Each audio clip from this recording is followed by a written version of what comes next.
Hello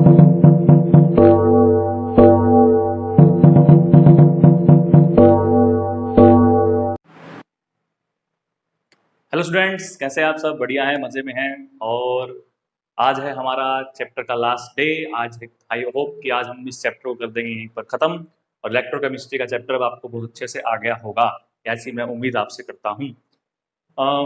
तो ज़्यादा time waste नहीं करते हम कोशिश करेंगे आज चैप्टर पूरा करने की, इसलिए जितना हमारे पास टाइम अवेलेबल है उस टाइम के अंदर मैं आपको चैप्टर आज कंप्लीट करवाने की कोशिश पूरी करूँगा। उसके बाद हम मंडे से नया चैप्टर स्टार्ट करेंगे, केमिकल काइनेटिक्स। तो जिन बच्चों को केमिकल काइनेटिक्स पढ़ना है वो कैमरे पर आएँ और केमिकल काइनेटिक्स के मजे लें। ओके, चलिए जी। तो कल हम लास्ट टॉपिक जहां मैंने आपको छोड़ा था, लास्ट वीडियो में मैंने आपको छोड़ा था कोरोजन पे। ठीक है, कोरोजन क्या होता है वो मैंने आपको समझाया था बहुत अच्छे से, आई थिंक आपको समझ में आ गया होगा। इसके अलावा मैंने आपको समझाया था फिर कोरोजन के फैक्टर्स कौन कौन से हैं, और इसके अलावा हमने रस्टिंग ऑफ आयरन भी किया था, आई थिंक आपको वो भी समझ में आ गया होगा, ऐसी मैं उम्मीद आपसे कर रहा हूँ।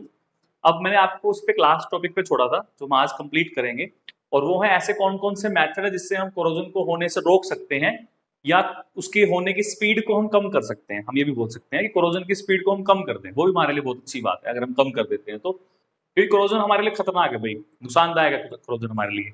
मान लीजिए कोई ब्रिज बना हुआ है, लोहे का बना हुआ है, किसी मेटल का बना हुआ है, उस पर कोरोजन होना स्टार्ट हो जाए तो मेटल वीक हो जाएगी, तो ब्रिज वीक हो जाएगा। इसी तरह कोई बिल्डिंग अगर बनी उसमें मेटल यूज किया हमने, तो अगर मेटल का धीरे धीरे कोरोजन हो रहा है तो बिल्डिंग धीरे धीरे वीक हो जाएगी, है ना। इसलिए कोरोजन हमारे लिए खतरनाक है।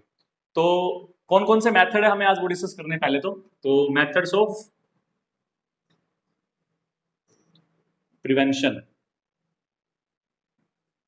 Of corrosion. ठीक है, तो ज्यादा मुश्किल मेथड नहीं है, वो आसान आसान से मेथड है, गिनती के 3-4 मेथड है जो हमें पढ़ने हैं। ठीक है, पढ़े भी हुए कुछ आपने पहले। सबसे पहला मेथड जो आपका है वो आपका है भाई barrier protection. Barrier protection, barrier का मतलब क्या होता है? रोक लगाना, है ना। कुछ उसके आगे ऐसा, बैरियर का मतलब किसी चीज को अड़ा देना आगे, कोई चीज हमारे आगे लग जाए तो बैरियर बोलते हैं ना। जैसे पुलिस वाले रोड पे बैरियर लगा देते हैं, हाँ, रोकने के लिए ट्रैफिक को। तो वैसे एक बैरियर हम हमारी मेटल के ऊपर लगाते हैं। बैरियर हम 3 तरीके से कर सकते हैं भाई। या तो हम उसकी पेंट कर दें, हम करते हैं ना घरों में पेंट, तो पेंट करने से मेटल का जो कॉन्टैक्ट है वो एयर के साथ या किसी केमिकल के साथ टूट जाता है। पेंट तो कोई इलेक्ट्रोलाइट है ही नहीं, पेंट तो ऑर्गेनिक सब्सटेंस है, वो तो नहीं कर सकता है। तो पेंट का जो मेटल का जो कॉन्टैक्ट है वो मेटल बाहर की इम्प्योरिटीज के साथ या वाटर के साथ या ऑक्सीजन के साथ टूट जाता है, जिससे मेटल का कोरोजन बहुत कम होता है। तो पेंट हम जहां हम पेंट कर सकते हैं वहां हम पेंट करते हैं। इसके अलावा हम और क्या कर सकते हैं? जहां हम ऑयलिंग कर सकते हैं वहां हम ऑयलिंग भी करते हैं। कुछ जगहों में देखा होगा हम ऑयलिंग कर देते हैं, वहां भी बहुत कुछ हैवी मशीन्स होती हैं जहां पर हम पेंट नहीं कर सकते तो वहां हम ऑयलिंग कर देते हैं। जो छोटे हल्के गैप होते हैं बीच में उसके, जहां पर पेंट नहीं पहुंच सकता है, पेंट ब्रश नहीं पहुंच सकता है, वहां पर हम क्या करते हैं? वहां पर हम ऑयल डाल देते हैं ताकि उसके अंदर के पार्ट में वहां पर कोरोजन ना हो। ठीक है ना। तो कुछ जगह पे हम ऑयलिंग करते हैं, या फिर कुछ जगह पे हम ग्रीस भी यूज करते हैं भाई, करते हैं ना ग्रीस यूज, ग्रीसिंग करते हैं। तो इन सभी मेथड्स, ये सभी मेथड आपके किस में आते हैं? सभी मेथड आपके बैरियर प्रोटेक्शन में आते हैं। तो ये आपका सबसे पहला मेथड था भाई कोरोजन को रोकने का, कि आप मेटल के सरफेस को पेंट से या ऑयल से या ग्रीस के कवर से ढक दीजिए, और उससे आपकी मेटल जो है वो कोरोजन होने से सेफ रहेगी, क्योंकि कॉन्टैक्ट जो है वो आपका डिसोसिएट हो जाएगा, टूट जाएगा। ठीक है, चलिए दूसरा जो मेथड आपका है भैया वो है आपका sacrificial protection. Sacrificial protection, sacrifice करना पड़ता है भाई इसमें।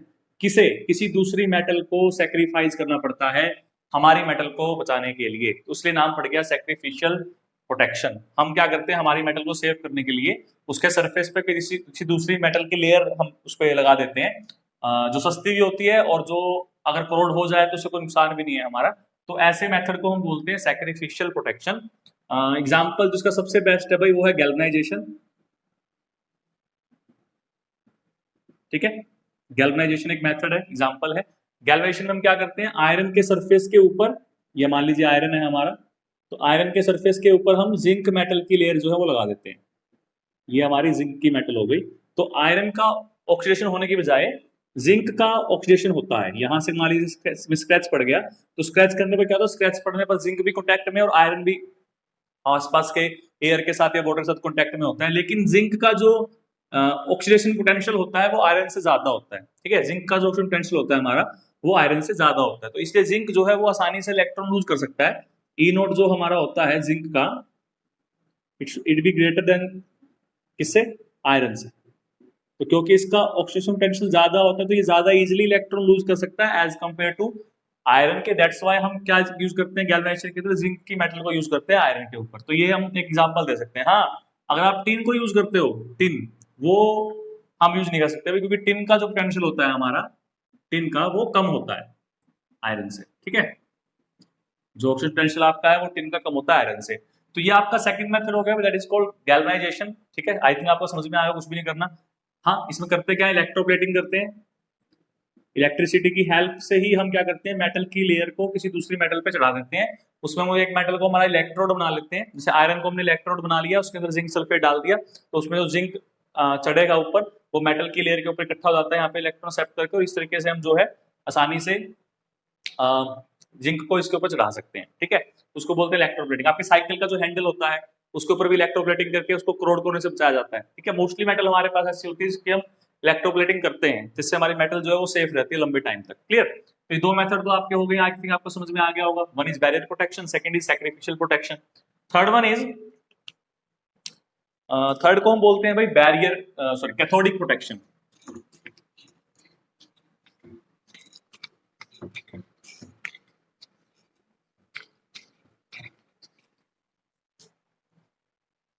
Third method is cathodic protection. ठीक है, कैथोडिक प्रोटेक्शन। अब कैथोडिक प्रोटेक्शन हमारा क्या होता है, देखिए कैथोडिक प्रोटेक्शन, कैथोडिक हमारा जो मेटल है जिसका कोरोजन हो रहा है भाई, वो क्या करता है, वो इलेक्ट्रॉन लूज करता है, मतलब उसका ऑक्सीडेशन होता है। और हम पूरी इलेक्ट्रोकेमिस्ट्री में सीख के आए हैं कि ऑक्सीडेशन हमेशा किसका होता है, एनोड का होता है ना। इसका मतलब हमारा मेटल जो है जिसका कोरोजन हो रहा है वो किसकी तरह बिहेव कर रहा है, वो बिहेव कर रहा है एक एनोड की तरह। लेकिन अगर हम किसी तरीके से हमारे वाले मेटल को कैथोड बना दें, कैथोड बना दें, तो वो इलेक्ट्रॉन को लूज नहीं करेगा, उसका ऑक्सीडेशन नहीं होगा, उसका ऑक्सीडेशन नहीं होगा तो उसका कोरोजन भी नहीं होगा। तो इसलिए उसको बोला गया है कैथोडिक प्रोटेक्शन। इसके लिए क्या करते हैं, मान लीजिए आपके पास कोई पाइप है आयरन की, ठीक है, कोई पाइप जमीन में दबी हुई है, हम इसको सेव करना तो क्या करते हैं, इसके साथ कॉन्टेक्ट में एक ऐसी मेटल रख देते हैं जो मेटल आपकी थोड़ी सी ज्यादा इलेक्ट्रोपॉजिटिव होगी आयरन से। ठीक है, तो नॉर्मल सी बात है, ये क्या करेगी, ये इलेक्ट्रॉन को लूज करना स्टार्ट कर देगी। कहीं से तो बिल्कुल कैथोडिक प्रोटेक्शन जैसा हुआ, सैक्रिफिशियल हो गया, इसके ऊपर क्यों लगा रहे। अब बेटा जो पेट्रोल की पाइप्स होती हैं वो बहुत लंबी लंबी दबी होती हैं, अगर इतनी लंबी पाइप्स में हम सारी जगह गैल्वेनाइजेशन करने लग जाए उसकी, तो वो बहुत डिफिकल्ट काम हो जाएगा। तो हर जगह वो अवेलेबल, ऐसा पॉसिबल नहीं हो सकता कि हर जगह हम मेटल के ऊपर गैल्वेनाइजेशन करके उसके ऊपर जिंक की लेयर चढ़ा दें। तो इसीलिए हम क्या करते हैं, उसके लिए हम क्या करते हैं, बहुत लंबी पाइप के साथ बीच बीच में गैप दे देके, कहीं कहीं 1 किलोमीटर पे 2 किलोमीटर पे गैप दे देके एक छोटी सी मेटल जो है उसके कॉन्टेक्ट में रखते हैं जो उससे ज्यादा इलेक्ट्रोपॉजिटिव होती है। तो वो मेटल क्या करती है, वो मेटल आसानी से क्या बन जाती है, एनोड बन जाती है। तो वो अपने इलेक्ट्रॉन लूज करती रहती है और जो हमारी मेटल है वो सेफ रहती है। हमें ये पता होता है भाई हमारी हमने किसकी जगह पे मेटल रखी हुई है, तो टाइम टू टाइम हम उस मेटल को चेक करते रहते हैं और उसको बदलते रहते हैं। ठीक है, तो इसलिए इसको बोलते हैं कैथोडिक प्रोटेक्शन, जिसमें हम हमारी मेटल को क्या बना लेते हैं, कैथोड बना लेते हैं, और कैथोड बना के उसको हम क्या करते हैं, प्रोटेक्ट करते हैं। तो ये आपका थर्ड मेथड होता है भाई, दैट इज कैथोडिक प्रोटेक्शन। एक लास्ट और बढ़िया मेथड हमारा आज के टाइम पे आया है, उसके अंदर क्या करते हैं, उसके अंदर हम एंटी रस्ट सॉल्यूशंस आते हैं हमारे, वो हम यूज कर सकते हैं यूजिंग एंटी रस्ट सॉल्यूशन।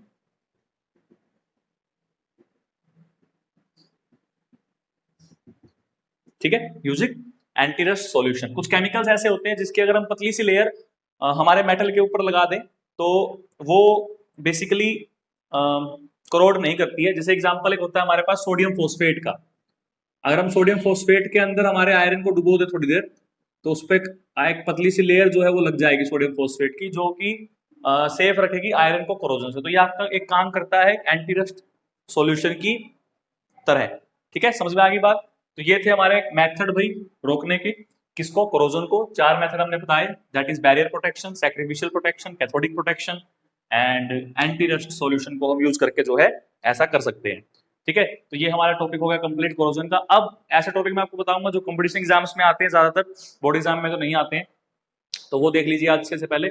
उसके बाद फिर हमारा चैप्टर मोस्टली आज कंप्लीट हो जाएगा और फिर मंडे से हम नया चैप्टर जो है वो स्टार्ट करेंगे। तो इसको करने के लिए पहले इसको साफ करना पड़ेगा, तो पहले इसको करते हैं साफ और फिर आते हैं नए टॉपिक पे। चलिए भाई, ये हो गया हमारा साफ तो बोर्ड। अब हम करते हैं टॉपिक नेक्स्ट स्टार्ट। देखिए भाई, एग्जाम में आपसे क्वेश्चन पूछ सकते हैं, कंपटीशन के अंदर आपको इलेक्ट्रोड दे देते हैं, आपसे ये पूछ सकते हैं ये किस टाइप का इलेक्ट्रोड है, या कोई सेल आपको दे रखा होता है, कोई न्यूमेरिकल में आपको सेल दे रखा होता है, पूरा सेल रिप्रेजेंटेशन दे रखी होती है, उसमें एक इलेक्ट्रोड लिखा होता है अलग से, आपको पहचान होना चाहिए कि कौन सा इलेक्ट्रोड और क्या रिएक्शन इसकी हो सकती है। अलग अलग तरह के इलेक्ट्रोड जो है वो अलग अलग तरह के सेल्स में यूज करते हैं, तो वही टाइप्स ऑफ इलेक्ट्रोड जो है वो हमें सीखने हैं। एक तो हमें पता है नॉर्मल हाइड्रोजन इलेक्ट्रोड, मैंने आपको बताया था, एक मैंने आपको कैल्विन इलेक्ट्रोड बताया था, लेकिन हम कैटेगरी वाइज अब देखेंगे। तो कैटेगरी वाइज हमारे पास गिनती के चार इलेक्ट्रोड हमारे पास होते हैं, 4-5 इलेक्ट्रोड होते हैं, तो वो मैं आज को बताऊंगा आपको। तो नेक्स्ट जो टॉपिक हमारा है that is type of electrodes. फटाफट इसको समझिएगा भाई, आसान सा टॉपिक है।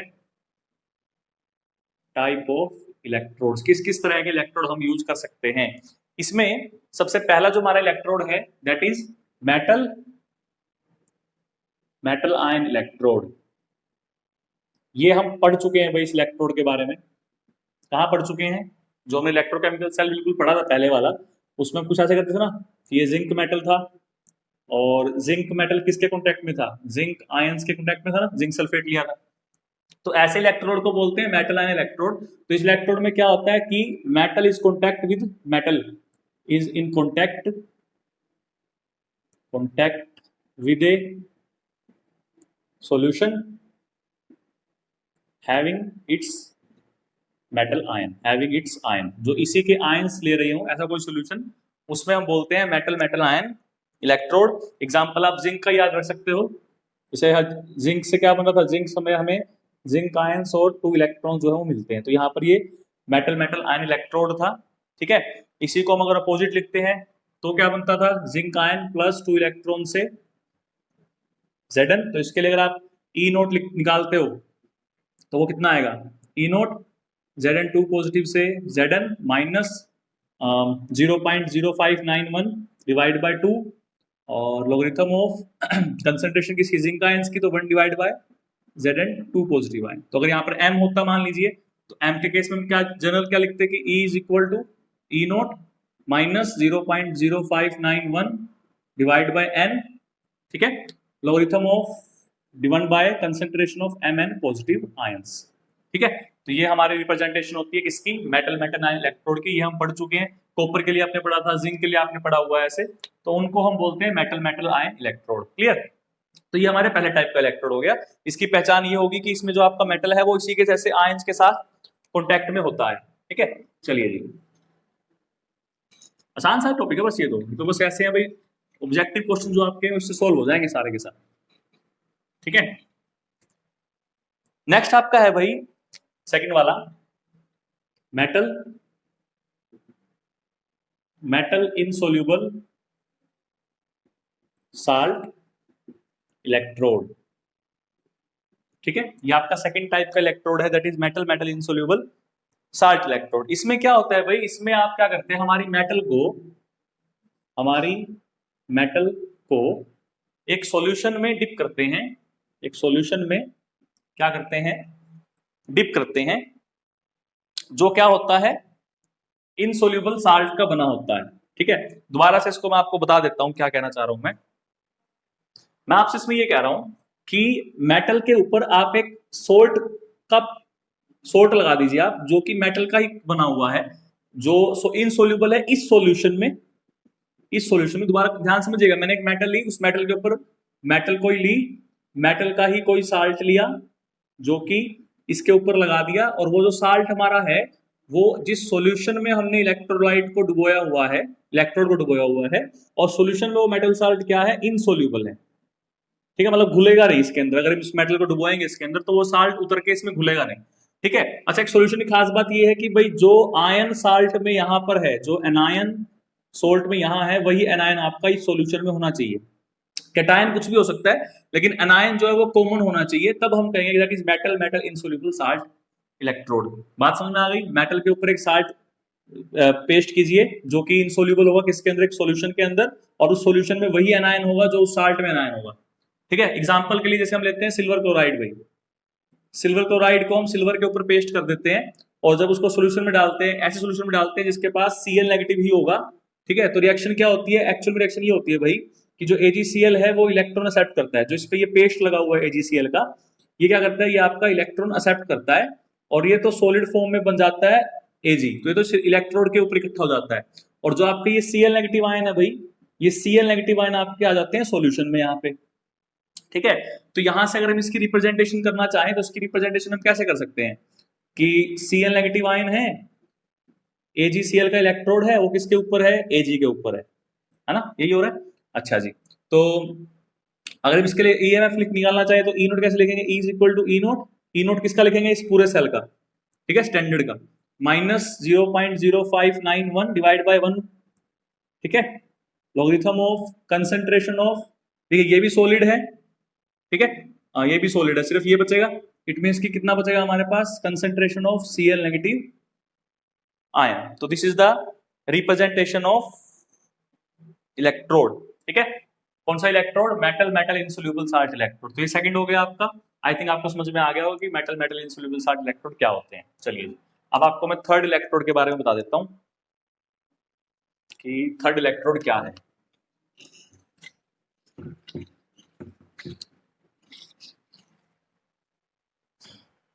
नेक्स्ट इलेक्ट्रोड आपका है भाई गैस इलेक्ट्रोड, सॉरी थर्ड है गैस इलेक्ट्रोड। गैस इलेक्ट्रोड भी आप पढ़ चुके हो पहले भाई, सबसे बेस्ट एग्जांपल आपको पता है इसका, हाइड्रोजन गैस इलेक्ट्रोड पढ़ा था ना, नॉर्मल हाइड्रोजन इलेक्ट्रोड हमने पढ़ा था, वो हाइड्रोजन गैस था। इसमें क्या होता है, एक नोबल मेटल होती है या इनर्ट बोल सकते हैं हम, एक इनर्ट मेटल होती है, ठीक है, इसको क्या कर रखा होता है, एक सॉल्यूशन में डिप किया होता है, ये सॉल्यूशन है हमारा, उसके अंदर इसको डिप कर रखा था, और इसमें साथ में क्या पास कर रहे थे हम, एक गैस जो पास कर रहे थे।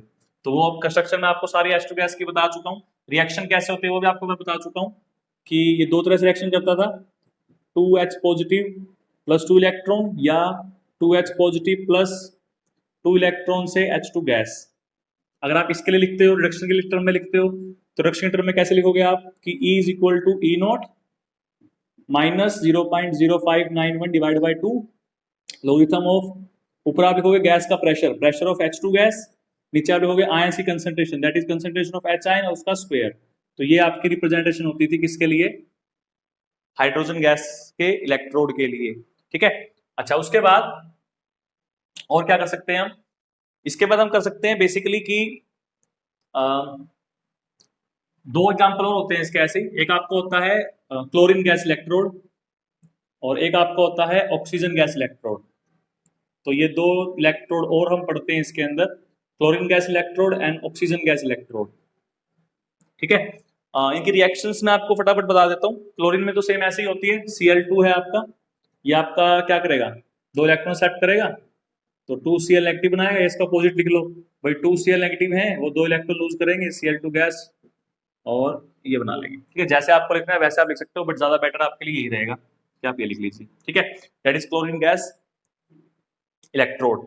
इसी तरह ऑक्सीजन गैस के आप लिखोगे तो वहां वाटर लेते हैं तो HO2 गैस प्लस H2O, ठीक है, यहां से क्या होगा, यहां से आपके बनेंगे OH आयंस, तो दो इलेक्ट्रॉन एक्सेप्ट करेगा और क्या बना लेगा 2OH आयंस। तो ये आपकी रिएक्शन होती है इन दो इलेक्ट्रोड्स के लिए, इसको बोलते हैं गैस इलेक्ट्रोड।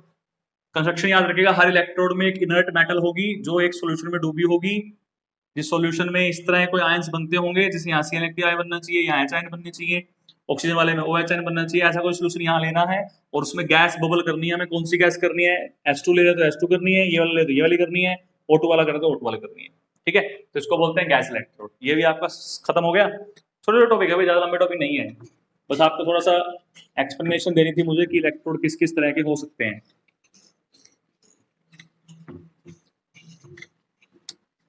इसके अलावा फिर नेक्स्ट आपका इलेक्ट्रोड एक होता है अमलगम इलेक्ट्रोड।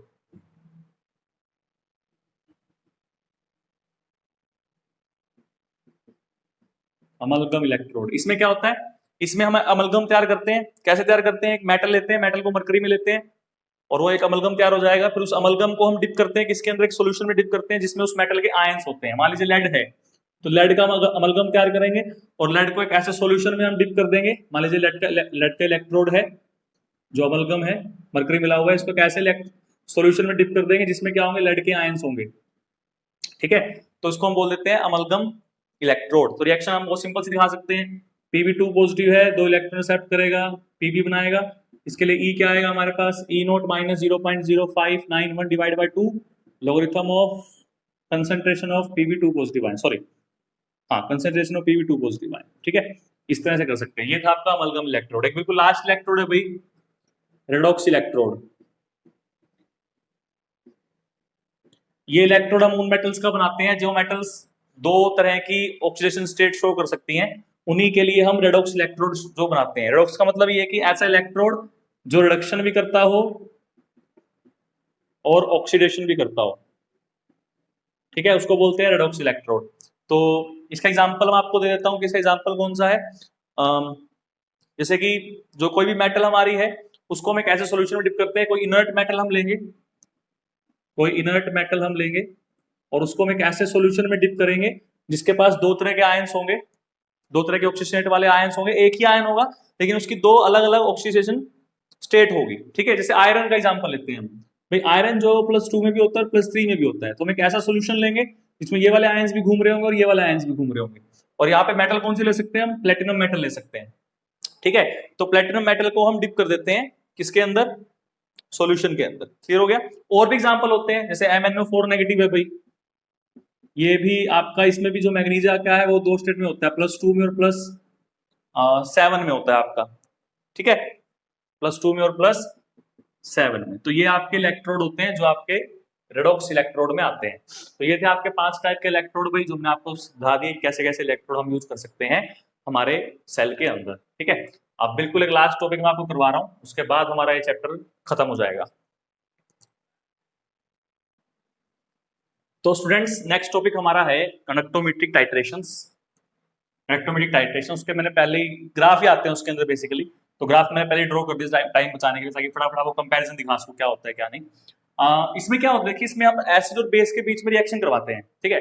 नॉर्मल सी बात है कि एसिड के भी आयंस बनेंगे और बेस के भी आयंस बनेंगे, वो एक दूसरे को न्यूट्रल करेंगे। बेस के जो OH आयंस है वो एसिड के H पॉजिटिव और Cl H पॉजिटिव न्यूट्रल करेंगे ना। तो ऐसा होता है कि जो H पॉजिटिव की कंडक्टेंस होती है वो ज्यादा होती है, नॉर्मल सी बात है, ठीक है। Na पॉजिटिव ज्यादा होती है, H और OH तो न्यूट्रल हो रहे हैं, तो पीछे क्या बच रहे हैं, Cl नेगेटिव और Na पॉजिटिव। तो आयंस जो पीछे बच रहे हैं वो बड़े आयंस बच रहे हैं, तो उसकी वजह से क्या होता है, कंडक्टेंस पे असर पड़ता है। तो हम वही चेक करते हैं कि धीरे धीरे हम क्या करते हैं, हमारे एसिड के अंदर बेस ऐड करते हैं धीरे धीरे, तो वो रिएक्शन होती रहती है और धीरे धीरे वो आयन कम होते हैं, या आयन बढ़ते हैं या आयन कम होते हैं। उससे क्या होता है, उसकी कंडक्टेंस पे असर पड़ता है। और जब सारा का सारा एसिड न्यूट्रल हो जाएगा तो उस टाइम पर क्या होगा, उस टाइम के बाद से कंडक्टेंस में फर्क आना स्टार्ट हो जाता है, उसके बाद कंडक्टेंस बदलनी स्टार्ट हो जाती है, ठीक है। तो वही बिहेवियर हम चेक करते हैं कि किस पॉइंट पर आकर बिहेवियर कंडक्टेंस में चेंज आ गया। जिस पॉइंट पर कंडक्टेंस में चेंज आ गया उस पॉइंट को हम बोलते हैं एंड पॉइंट, वहां पर रिएक्शन कंप्लीट हो चुकी है, सारा का सारा एसिड हमारा यूज हो चुका है। उसके बाद फिर जो कंडक्टेंस आएगी वो बेस की वजह से आएगी, उससे पहले जो कंडक्टेंस आ रही होती है वो हमारी आयंस की, एसिड के आयंस की वजह से आ रही होती है। क्लियर, ये बात समझ में आ गई। तो उसी के बेस पे हमने ग्राफ प्लॉट किए हैं, अलग अलग केसेस हम लेते हैं यहाँ पे कि एसिड वीक है तो कैसा होगा, स्ट्रॉन्ग है तो कैसा होगा, बेस वीक है तो कैसा होगा, बेस स्ट्रॉन्ग है तो कैसा होगा। तो उसके मैंने आपको ग्राफ ड्रॉ किए हैं, 2 ग्राफ और होते हैं इसके अलावा, पहले मैं 4 समझा दूंगा आपको, फिर मैं आपको नेक्स्ट जो 2 ग्राफ हो रहे हैं वो भी आपको फटाफट से मैं समझा दूंगा, ठीक है। सबसे पहला हमारा है, अगर हम दोनों स्ट्रॉन्ग ले रहे हैं, एसिड भी स्ट्रॉन्ग है और बेस भी स्ट्रॉन्ग है, तो बेस तो मैंने लिया हुआ है NaOH, एसिड आप ले सकते हो HCl। तो जब आप HCl और NaOH के बीच में रिएक्शन करोगे तो क्या बनेगा, NaCl प्लस वाटर बनेगा। तो पहले जो कंडक्टेंस होती है भाई वो HCl की वजह से होती है प्योर, क्योंकि जब हमने NaOH नहीं डाला उस टाइम पे जो कंडक्टेंस है वो H आयंस की वजह से होगी, तो H आयंस की वजह से कंडक्टेंस बहुत हाई होती है। लेकिन जैसे हम NaOH ऐड करना स्टार्ट करते हैं तो ये NaOH क्या करता है, ये OH इस H पॉजिटिव को न्यूट्रल करना स्टार्ट करता है, जिससे कि H आयन कम हो जाते हैं। तो H आयन कम होने की वजह से कंडक्टेंस धीरे धीरे कम होती है। जब इस पॉइंट पर आकर सारे के सारे H हमारे यूज हो गए तो ये हो गया उसका एंड पॉइंट। इसके बाद जो कंडक्टेंस आएगी वो अगर हम और उसमें एक्स्ट्रा NaOH डालते हैं तो उसके बाद जो कंडक्टेंस हमारी बढ़ रही है दोबारा से, वो किसकी वजह से बढ़ रही है, इन Na पॉजिटिव आयंस की वजह से बढ़ रही है। तो अगर दो स्ट्रॉन्ग चीजें हम ले रहे हैं, एसिड भी और बेस भी, तो उस केस में आपका जो कनेक्टोमेट्रिक टाइट्रेशन का ग्राफ आता है वो इस तरीके से आता है। क्लियर, अच्छा जी। अब उसके बाद है वीक एसिड और स्ट्रॉन्ग बेस। बेस तो हम NaOH ले रहे हैं, ठीक है। एक बार एसिड हमने वीक कर लिया, मान लीजिए मैंने CH3COOH को यहाँ ले लिया, तो स्टार्टिंग में क्या होता है, स्टार्टिंग में जो हमारी कंडक्टेंस है वो हमारी क्या रहती है, कांस्टेंट रहती है। वीक एसिड होने की वजह से क्योंकि डिसोसिएशन ज्यादा नहीं होता तो कंडक्टेंस क्या रहती है आपकी, स्ट्रॉन्ग रहती है। लेकिन जैसे ही सारा का सारा एसिड हमने न्यूट्रल कर दिया बेस की हेल्प से, उसके बाद फिर कंडक्टेंस आए क्या हो गई, बढ़नी स्टार्ट हो गई। तो इतनी कंडक्टेंस किसकी वजह से आ रही है आपकी, एसिटिक एसिड की वजह से। उसके बाद जो कंडक्टेंस आपकी बढ़ रही है वो किसकी वजह से बढ़ रही है, आपकी NaOH की वजह से। क्लियर, तो ये आपका केस हो गया वीक एसिड और स्ट्रॉन्ग बेस का। इसी तरीके से अगर हम एसिड स्ट्रॉन्ग ले रहे हैं और बेस वीक कर रहे हैं, तो मैंने यहाँ पर बेस लिया है अमोनियम हाइड्रोक्साइड, अब पहले जो कंडक्टेंस है देखिए वो कम हो रही है, क्योंकि एसिड हम लेते हैं HCl। देखो HCl वाला ग्राफ तो ऐसे ही आ रहा है कि पहले कंडक्टेंस क्या हो रही है आपकी, घट रही है, उसके बाद सारा एसिड तो हो गया न्यूट्रल, फिर क्या बच गए हमारे पास, अमोनियम आयन बच गए। तो अमोनियम आयन की वजह से कंडक्टेंस पे ज्यादा असर नहीं पड़ता है, और कंडक्टेंस क्या रहती है आपकी, नियरली कांस्टेंट रहती है। ठीक है, तो ये आपका ग्राफ हो गया किसके लिए, strong acid versus weak base, यानी HCl वर्सेस NH4OH के लिए। ठीक है, अच्छा जी, एक ग्राफ और मैं यहीं पे बनाने की कोशिश कर रहा हूँ आपका। एक बेस आपकी बार हम वीक ले रहे हैं, और एसिड हम क्या कर रहे हैं आपकी बार, स्ट्रॉन्ग कर रहे हैं। ठीक है, ये आपका फोर्थ केस बन सकता है यहीं पे। इस केस में आपका जो ग्राफ भैया आता है, कहां गया हमारा साफ करने वाला,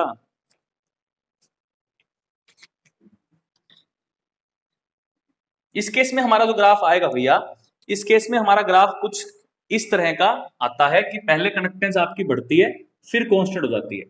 ठीक है, तो यहां हम बेस वीक ले रहे हैं ना, तो यहां हम NH4OH कर देते हैं। ठीक है, और एसिड हम स्ट्रॉन्ग ले रहे हैं तो हम HCl कर देते हैं। यहां पे हमने वही किया क्या, तो सेम हो गया भाई, सॉरी सॉरी सॉरी, ये उल्टा केस हो गया। वीक आपको क्या लेना था, एसिड लेना था, वो भी हम कर चुके हैं। मतलब केस हमारे सारे हो चुके हैं, सॉरी गलत हो गए, ये केस इसमें आएगा ही नहीं। ठीक है, ये हम सारा कर चुके हैं, तो ये पिछला केस ही रहेगा आपका।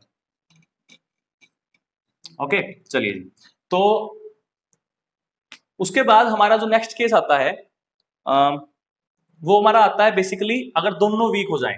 हाँ, दोनों वीक का रहेगा ना हमारा, वीक एसिड का और वीक बेस का, दोनों वीक हो जाए, तब हमारा ये ग्राफ आता है जो बताया था मैंने आपको, कि पहले कंडक्टेंस जो है वो बढ़ती है, उसके बाद आगे कांस्टेंट हो जाती है।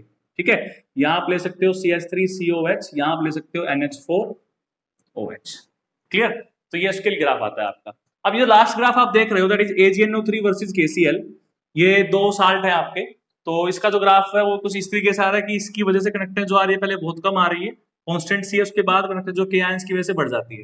रिएक्शन आपको पता है क्या होगी, AgNO3 प्लस KCl की वजह से रिएक्शन होती है AgCl, जो कि इनसोल्यूबल होता है, डिसोसिएशन नहीं होता है इसका, KNO3 बनता है, और इसके पॉजिटिव आयन की वजह से कंडक्टेंस आपकी फिर बढ़नी स्टार्ट हो जाती है। ठीक है, तो ये थे आपके ग्राफ कंडक्टोमेट्रिक टाइट्रेशन के, जो अपने अच्छे से शायद समझ लिए होंगे। अब मैं आपको एक केस दे रहा हूँ, कुछ ट्राई करना उसको, कि आपके पास दो एसिड है, मिक्सचर ऑफ एसिड है आपके पास, और उसकी रिएक्शन आपको करनी है NaOH के साथ, तो कैसा ग्राफ आपका आता है मुझे बताइएगा।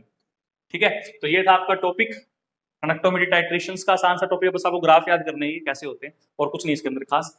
तो बाकी हम करेंगे मंडे को नया चैप्टर स्टार्ट, तब तक के लिए बन रही है कैमरा के साथ। इलेक्ट्रोकेमिस्ट्री आपको कैसी लगी पढ़ने के बाद मुझे बताइए कमेंट्स में कि सर मजा आया पढ़ने में, डाउट्स हमारे क्लियर हुए हैं अच्छे से, और हम अब इलेक्ट्रोकेमिस्ट्री अच्छे से कर सकते हैं। ठीक है, जिन बच्चों का नीट का एग्जाम है 13 को, उनको दोबारा मैं बोल रहा हूँ ऑल द बेस्ट, अच्छे से पेपर दे के आइएगा। आई होप कि आपका पेपर बहुत बढ़िया होगा, क्लियर होगा।